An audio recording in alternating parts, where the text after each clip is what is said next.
नमस्कार, आप देख रहे हैं अपना बिहार। मैं हूं आपके साथ विभा उपाध्याय। बुलेटिन की शुरुआत इस वक्त बड़ी खबर के साथ। खबर पटना से आ रही है, जहां सांप्रदायिक हिंसा की स्वतंत्र जांच हो। नालंदा और सासाराम हिंसा की जांच स्वतंत्र तरीके से की जाए।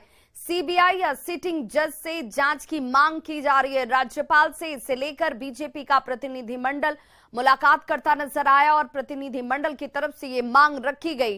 राज्यपाल से बीजेपी के प्रतिनिधिमंडल की मुलाकात में नीतीश सरकार पर बीजेपी ने गंभीर आरोप लगाए हैं। शोभा यात्रा को सुरक्षा नहीं देने का आरोप बीजेपी प्रतिनिधिमंडल की तरफ से लगाया गया, जिसमें राज्यपाल से स्वतंत्र जांच की मांग की गई है, जिसमें सीबीआई, ईडी या हाई कोर्ट के जज से जांच कराने की मांग की गई। तो सासाराम और नालंदा में हुई हिंसा को लेकर कि सासाराम और बिहार शरीफ की घटना में नीतीश कुमार जी ने जानबूझकर कोई प्रशासनिक व्यवस्था खड़ा नहीं किया, जिसके चलते ये पूरी घटना घटी है। और पुलिस प्रशासन को उस दिन कोई जनता को कोई प्रोटेक्शन नहीं मिला। जो शोभा यात्रा निकला उस पर कोई प्रोटेक्शन नहीं था, जिसके चलते ये घटना घटी। और नीतीश कुमार जी की सरकार ये चाहती थी कि आदरणीय अमित शाह जी का कार्यक्रम रद्द हो, इसी के लिए सारा षड्यंत्र रचने का काम किया। हम लोगों ने आग्रह किया है महामहिम से कि इसकी उच्च स्तरीय जांच हो और पटना हाईकोर्ट के सिटिंग जज से इसकी पूरी इंक्वायरी कराने का काम करें। तो वहीं मुख्यमंत्री नीतीश कुमार के ओडिशा और मुंबई दौरे को लेकर भी सम्राट चौधरी ने जोरदार हमला किया और कहा कि दौरा जो है वो सिर्फ नौटंकी है। यात्रा पे निकलने जा रहे उड़ीसा और महाराष्ट्र की यात्रा पे। अरे चाय नाश्ता करने दीजिए मुख्यमंत्री जी को, कहाँ तंग कर रहे हैं बूढ़े लोगों को। ये बुजुर्ग हैं, अब बुजुर्ग आदमी को तंग नहीं किया जाता। मुंबई भी जाएंगे, मुंबई एकदम जाके फिल्मिस्तान देखना भी चाहिए मुख्यमंत्री जी को। कभी बिहार में तो बना ही नहीं 18 साल में, यहाँ तो कुछ बना नहीं। उड़ीसा जाएंगे तो एक आग्रह करेंगे कि उड़ीसा के मुख्यमंत्री से मिलकर ये फॉर्मूला समझेंगे कि बिहार से 10 गुना ज्यादा विकास उड़ीसा में हो रहा है और वहाँ के मुख्यमंत्री को कोई नहीं जानता है। नीतीश बाबू इतना नाटक करने वाले मुख्यमंत्री हैं, इनको पूरा दुनिया जान रहा है कि ये पलटासन के सबसे बड़े खिलाड़ी हैं।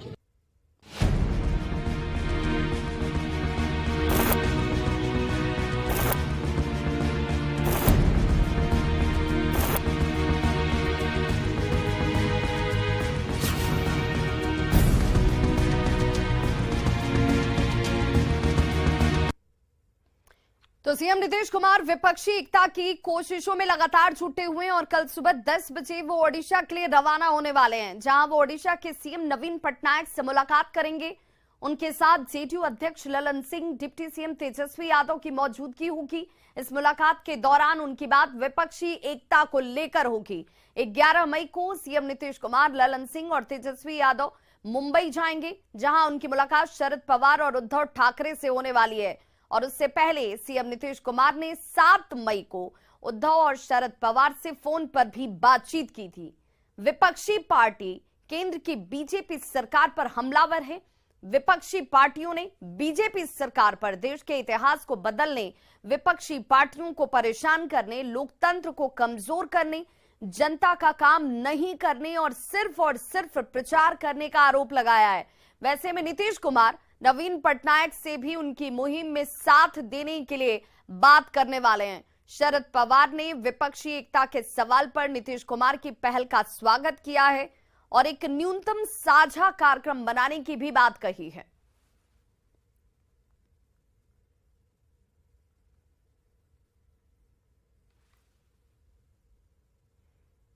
तो सीएम नीतीश कुमार की कोशिशों पर बिहार में जमकर सियासत भी हो रही है। सुनिए नेताओं ने इस कोशिश को लेकर क्या कुछ कहा है। ऐसी स्थिति में विभिन्न क्षेत्रीय दलों से संवाद, वह भी तब जब भारतीय जनता पार्टी के राष्ट्रीय अध्यक्ष ने यह कहा कि क्षेत्रीय दलों का वजूद खत्म कर देंगे। तो एक तो नई चुनौतियां हैं, नई चुनौतियां, व्यापक एकता की बात हो रही है। अब इस संबंध में जो मीडिया से प्राप्त सूचना के अनुसार माननीय मुख्यमंत्री जाएंगे, तो हम तो उम्मीद करते हैं कि संवाद इस नए दौर में, नए राजनीतिक चुनौती में सकारात्मक होगा। मन बहलाने का अच्छा तरीका है गालिब।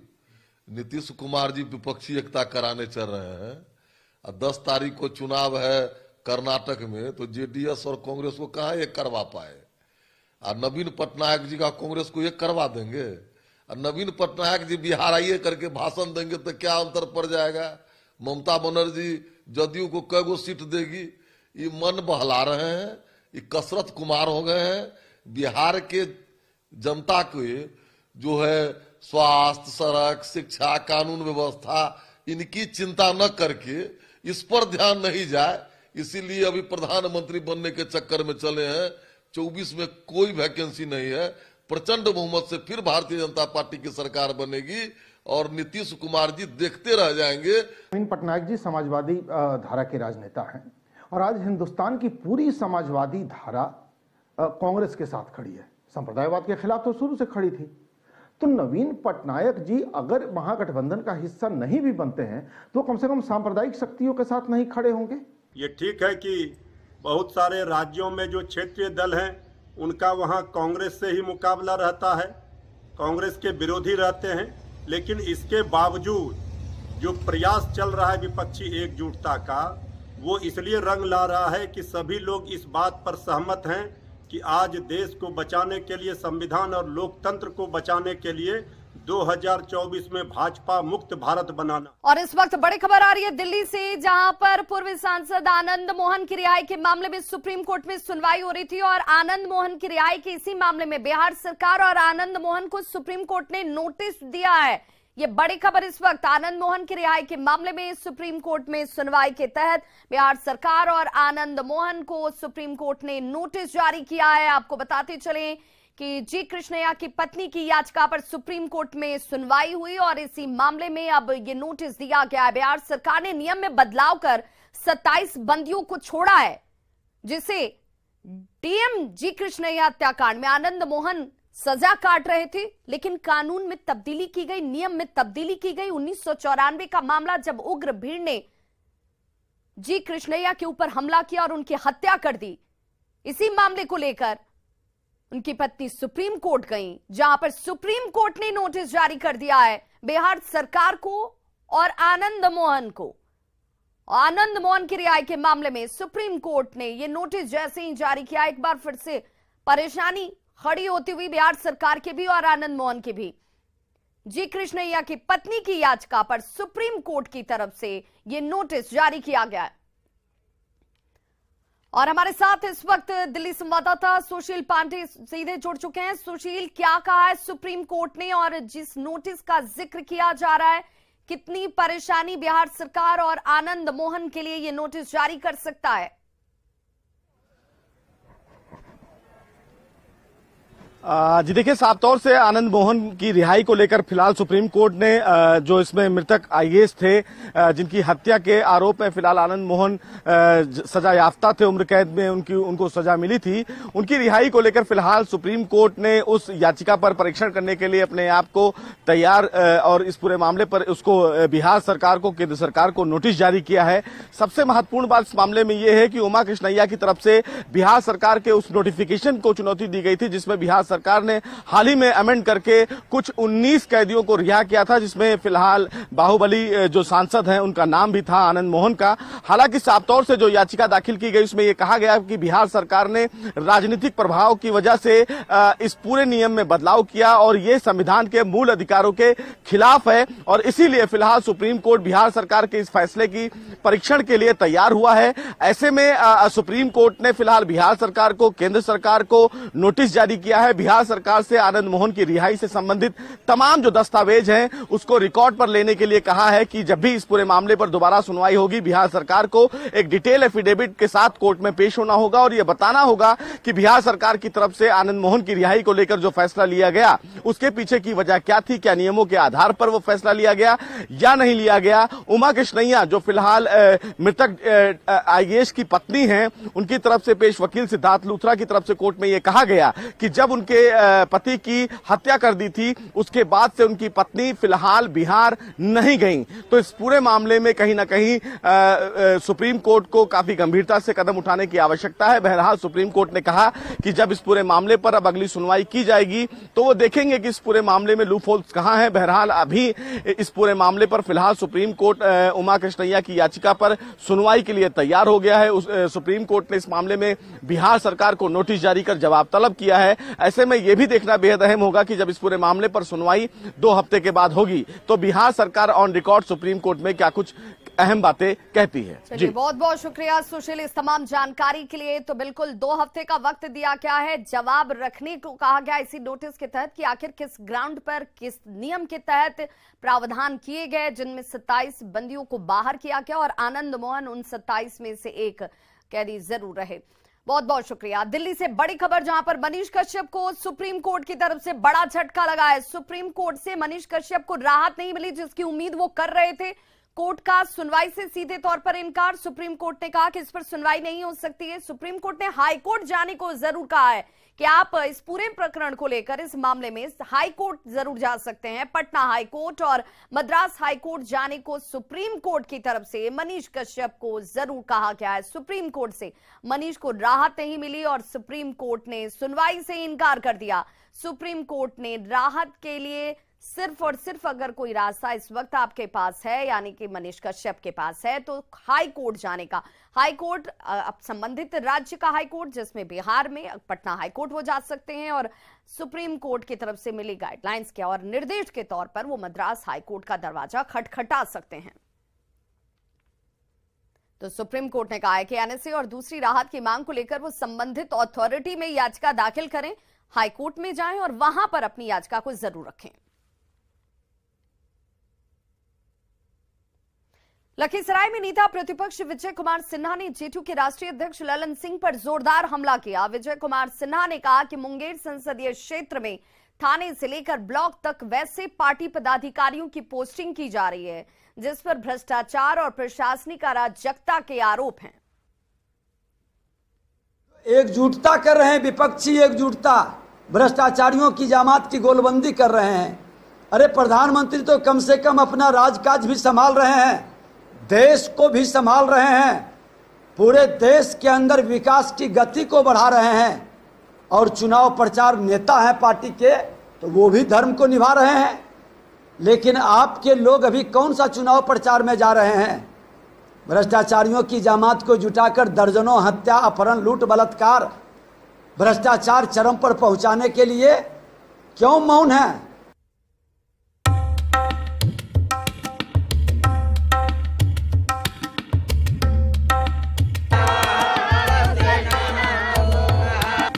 जिसने ना हनुमान को समझा उसे समझ अब आएगी, बागेश्वर में हर रावण की ठटरी सी बढ़ जाएगी।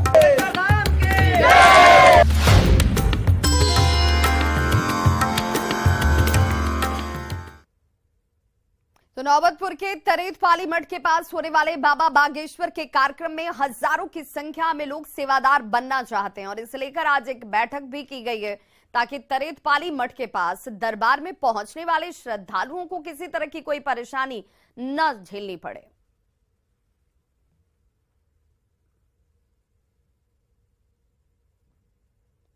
जहां एक तरफ महागठबंधन के नेता और मंत्री बागेश्वर बाबा पर लगातार हमले कर रहे हैं, बाबा को पाखंडी बता रहे हैं, वहीं बिहार सरकार के विज्ञान एवं प्रौद्योगिकी मंत्री सुमित कुमार सिंह ने बागेश्वर बाबा का समर्थन किया है। उन्होंने कहा कि बाबा के पटना आगमन पर उनका स्वागत है। साथ ही उन्होंने कहा कि ध्यान रखना होगा कि उनके आने से बिहार में कोई हंगामा ना हो।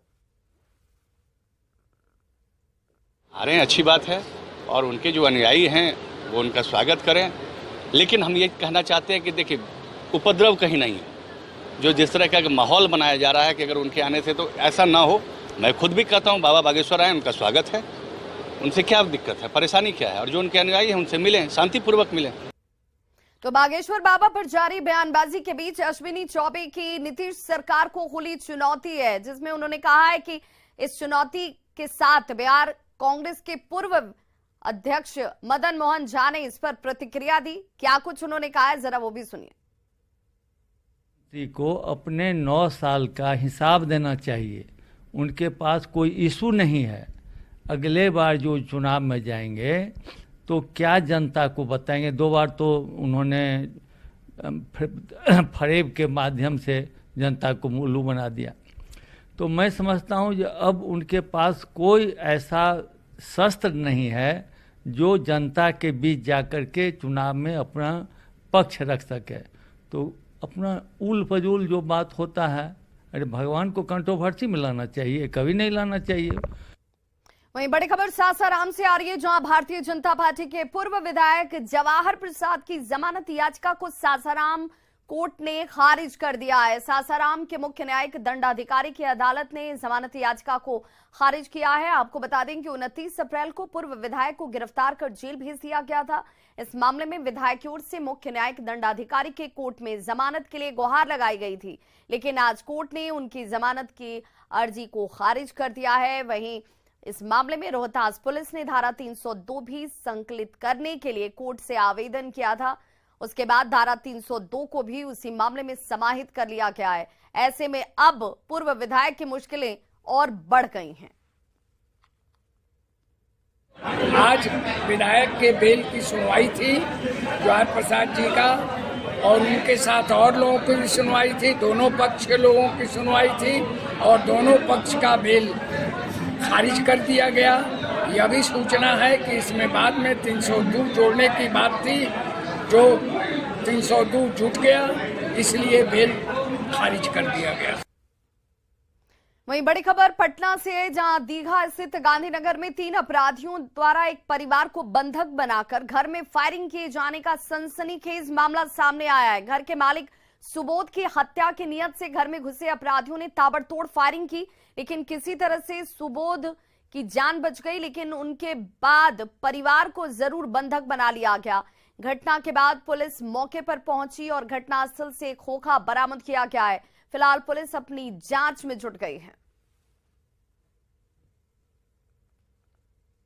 हम आए तो हम ही को खोज ही रहा था। बस हम भागे, उसको देख करके तो हमारा पीछे पीछे वो भी लोग भागा। वो गोली चलाते गया, हम भागते गए, गोली चलाते गया, भागते गए, हम किसी तरह जान बचा लिए। कितने की संख्या में था? वो 3 की संख्या में था। कितनी गोलियां चलाई थी? वो करीब करीब घर में 3 गोली चलाया, बाहर करीब 3-4 गोली चलाया। 2 घर में भी चलाया था? हाँ, घर में भी चलाया था। इसके निशान हम आपको दिखा रहे हैं। पुलिस को सूचना दिए थे? 3 बजे बगल के घर से घर में घुस गया और फायर किया इनको, ये बाल बाल बच गए। हम उसी की जांच में आए हैं। घटनास्थल से हमने देखा कि इनके फर्श पर गोली का निशान भी है और 2 ये कारतूस, मतलब उसका जो खोखा होता है, वो बरामद किया गया। जेठुली गोलीकांड के फरार आरोपियों के घर पुलिस ने इश्तेहार चिपकाया है। फतुहा डीएसपी सियाराम यादव के नेतृत्व में नदी थाना पुलिस की टीम ने जेठुली गोलीकांड के फरार 7 आरोपियों के घर इश्तेहार चिपकाया और इस दौरान डुगडुगी बजाकर आरोपियों के घर पर ये इश्तेहार जो है चिपकाया जाता हुआ नजर आया।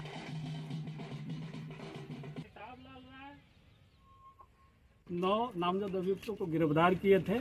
शेष अभियुक्त अभी फरार हैं। 30 के विरुद्ध कांड दर्ज किया गया था। उसमें हम लोगों ने वारंट और इश्तेहार माननीय न्यायालय से प्राप्त किया है। इश्तेहार 7 लोगों के विरुद्ध आज हम तामील किए हैं विधिवत गाजा बाजा के साथ। जो विधिवत इश्तेहार तामीला का प्रोसीजर होता